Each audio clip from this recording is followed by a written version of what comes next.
Suara Hati. Renungan hari ini, Sabtu, 24 Mei 2025.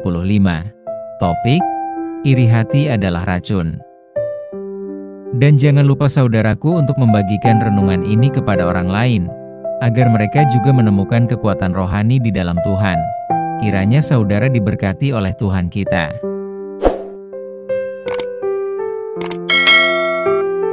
Nas renungan hari ini, Yakobus 2 ayat 1. Saudara-saudaraku, sebagai orang yang beriman kepada Yesus Kristus, Tuhan kita yang mulia, janganlah iman itu kamu amalkan dengan memandang muka. Hal yang selalu menjadi objek kecemburuan atau rasa iri hati adalah membandingkan berkat kelebihan yang dipunyai orang lain. Keadaan ini biasanya terjadi di kalangan teman sebaya, sesama saudara kandung, sesama rekan kerja, atau orang dalam bidang keahlian yang sama.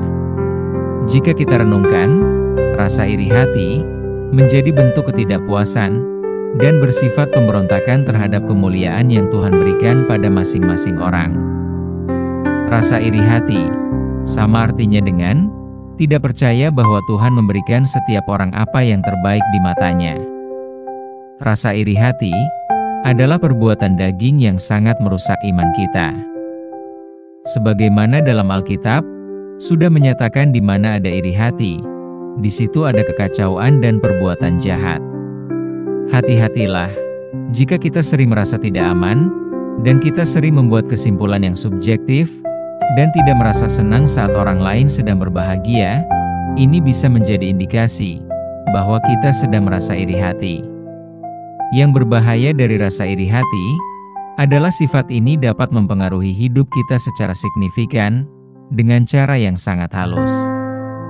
Iri hati akan mempengaruhi di mana kita akan memilih untuk melayani Tuhan, bagaimana kita menjalani pelayanan tersebut, dengan siapa kita memilih untuk berteman, bagaimana cara kita untuk mendapatkan sesuatu, bahkan mengganggu kepercayaan kita pada kebenaran firman Tuhan. Implikasi dari peringatan Yakobus ini mendorong kita untuk segera mematikan rasa cemburu atau iri yang ada dalam diri kita terhadap siapapun. Jika tidak, bagaimana kita dapat mengasihi orang lain jika kita terlalu fokus memandangi pakaiannya? Bagaimana kita dapat mengatakan Tuhan itu baik, sedangkan kita masih mengingini kehidupan yang diperlihatkan orang lain? Jangan lelahkan diri kita dengan hal yang sia-sia dan membuang waktu. Marilah kita fokus dan percaya pada kasih Allah atas kita, bersukacitalah senantiasa di dalam Tuhan. Berilah dirimu untuk hidup dipimpin oleh Roh Tuhan. Dengan begitu kita dapat mengalahkan keinginan daging dan menghasilkan kasih, sukacita, serta damai sejahtera. Demikianlah rasa iri hati itu tidak lagi dapat menguasai diri kita. Amin.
Tuhan Yesus telah satukan kita tanpa memandang di antara kita.